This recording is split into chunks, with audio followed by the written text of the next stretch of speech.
الحمد لله رب العالمين والصلاة والسلام على رسوله الكريم أما بعد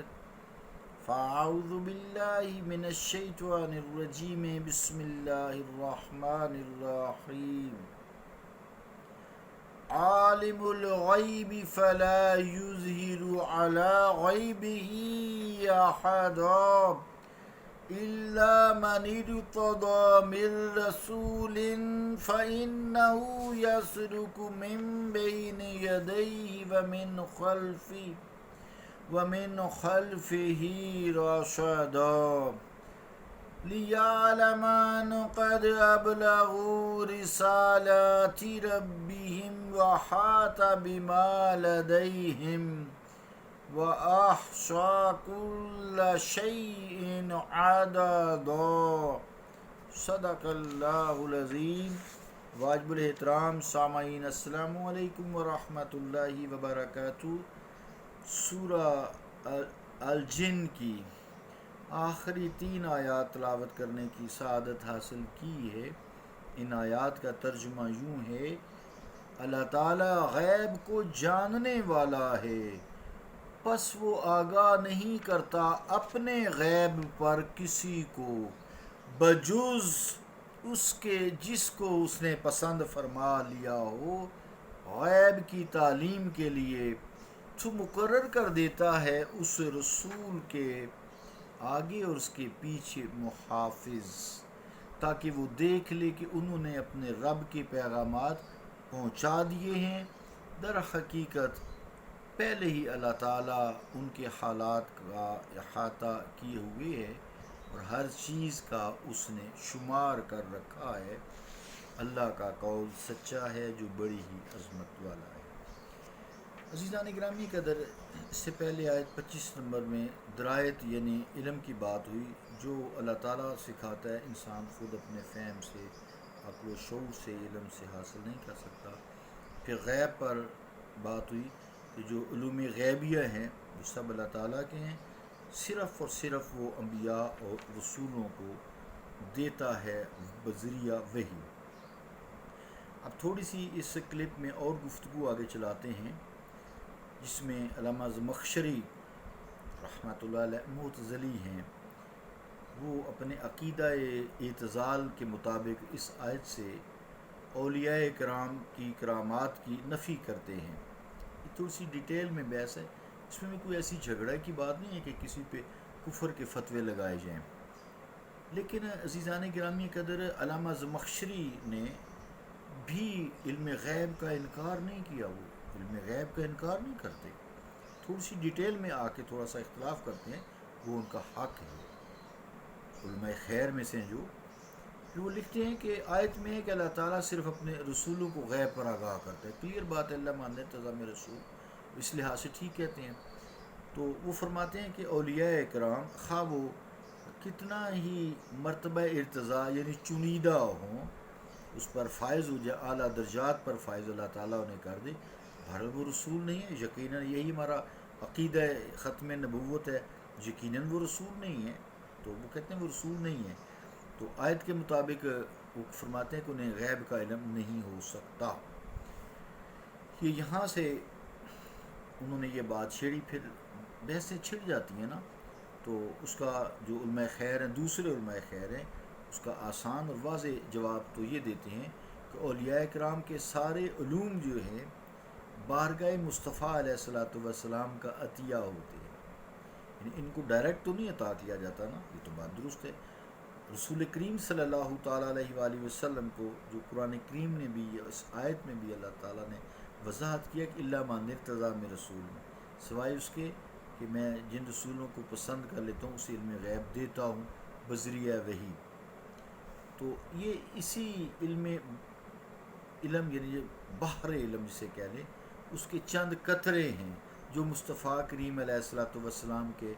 در سے ملتے ہیں، اور جو سمندر عطا فرمایا، جسے فرمایا علمک ما لم تکن تعلم، اے مصطفیٰ میں نے آپ کو ہر وہ چیز سکھا دی ہے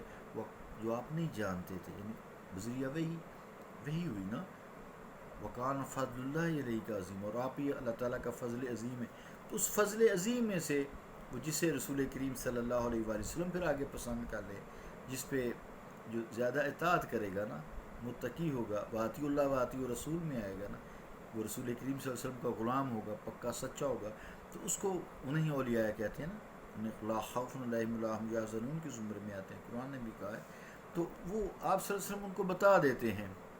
تو جب بتا دیتے ہیں تو وہ جو اللہ تعالیٰ کسی کو نہیں بتاتا، پھر رسول کریم صلی اللہ علیہ وسلم کو عطا فرماتا ہے، پھر ان سے امت کے فائدے کے لیے نا، تاکہ امت کے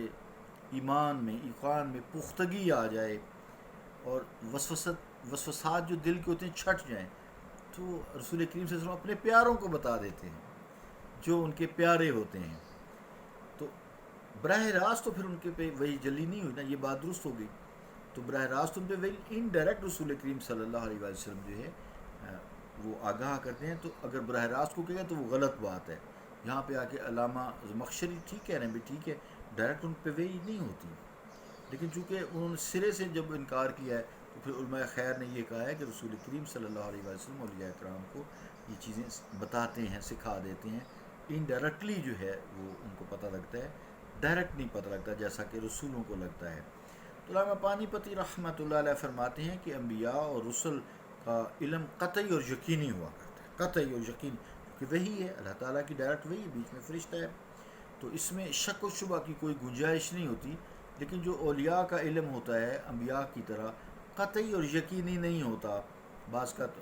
ظن سے، گمان سے، اپنے علم سے، اپنے شعور سے، تو وہ یقینی نہیں ہے، وہ یقینی نہیں ہے۔ یہ بات بحث میں اس طرح یہ حل ہوتی ہے، پھر انسان کے ذہنی سکون کا سامان بن جاتا ہے۔ تو اولیاء کرام کے پھر علم لدنیا کے بارے میں جس طرح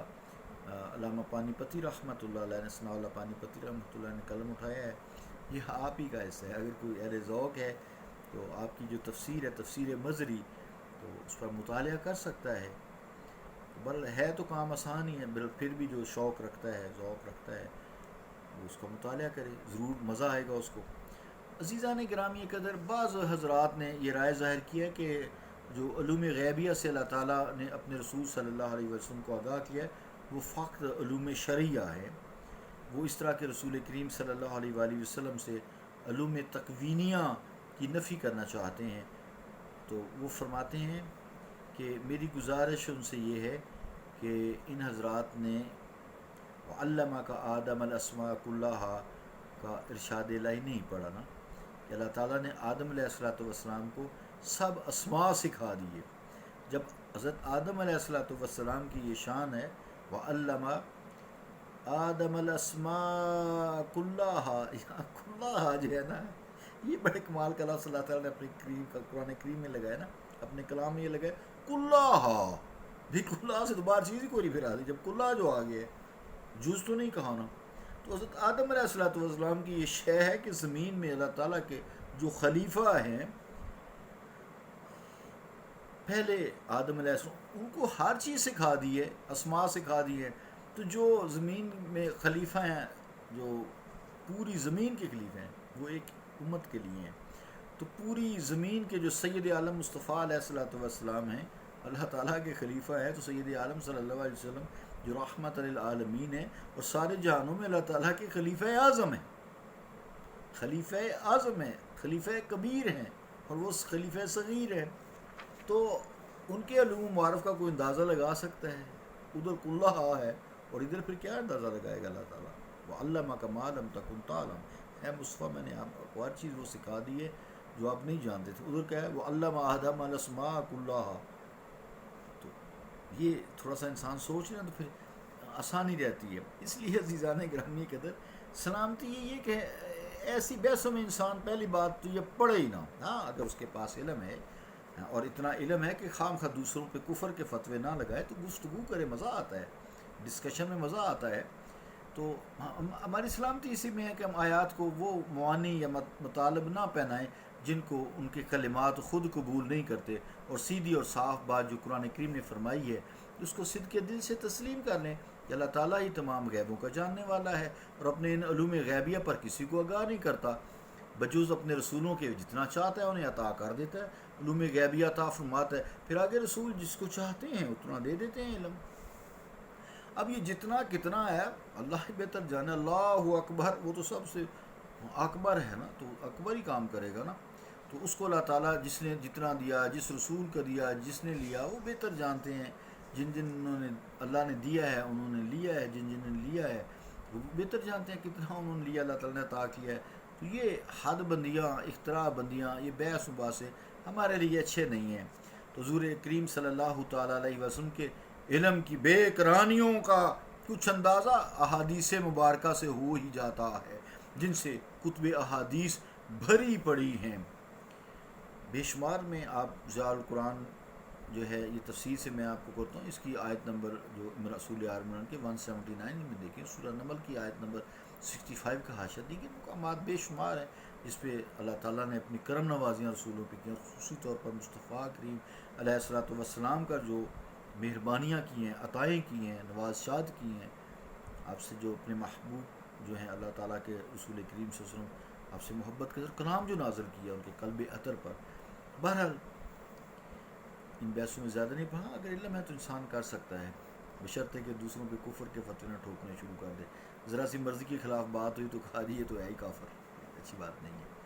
البتہ اللہ تعالیٰ نے اپنے نبی کی حفاظت کے لیے، آیت نمبر آپ 27 کی طرف آتے ہیں، اپنی حفاظت کے لیے آگے اور پیچھے فرشتے محافظ مقرر کر دیے. اپنے نبی کی حفاظت کے لیے فرشتے مقرر کر دیے تاکہ ان علوم کو پوری طرح حفاظت میں رکھا جائے اور ان علوم غیبیہ کی حفاظت کی جائے. پھر آخری جو آیت ہے 28 نمبر، تاکہ اللہ تعالیٰ دیکھ لے کہ فرشتوں نے اس کے پیغامات جوں کہ تم پہچان لیے ہیں، پہنچا دیے ہیں، رسولوں تک پہنچا دیے ہیں. تو تفسیر یعقوب چرخی رحمۃ اللہ میں ہے کہ تا بدانند خدائے تعالیٰ در ہاں چنا کے میدانست در ماضی و میداند در استقبال. عزیزان گرامی قدر، اللہ تعالیٰ ہم پہ رحم فرمائے، کرم فرمائے. ریت کے ذرے، پانی کے قطرے، درختوں کے پتے، ہر قسم کی مخلوق بے جان ہے، جاندار ہے، زمینی ہے، آسمانی ہے، جن ہے، انسان ہے، ہر چیز کو اس نے گن کے رکھا ہے. وَأَحْصَىٰ كُلَّ شَيْءٍ عَدَدًا، ہر چیز کا اس نے شمار کر رکھا ہے. ہر چیز اللہ تعالیٰ کے قبضۂ قدرت میں ہے. تو ہر چیز اسی کی ہے، وہی مالک ہے، وہی خالق ہے. اللہ رب العالمین ہم پہ رحم فرمائے. سبحانہ ذی الملک والملکوت، سبحان ذی العزت والہیبت والکبریاء والجبروت، سبحان المالک الحی الذی لا یموت. وصلی اللہ تعالی علی عبدہ المرتضی ورسولہ المجتبی ونبیہ المصطفی وعلی آلہ مصابیح الدجا واصحابہ نجوم الہدی